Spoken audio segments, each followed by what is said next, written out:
Hello guys, so dito tayo dapat naglalagay ng langis. Ayan o. Ayan yung pinakaloob niyan dito. Diyan nakalagay yung foam. So pag natuyo yan, nawawala ng langis tong shafting natin, kaya siya tumitigil. Yung itong shafting.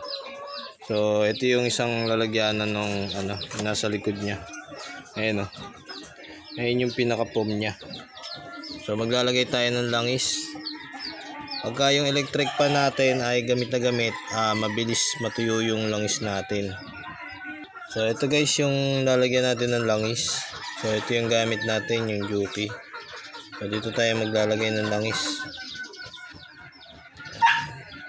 Yan. So pag nalagyan na natin, lalagyan din natin yung isa. So lagyan naman natin tong isa. Yan. So i-adjust lang natin yung pinakaano niya.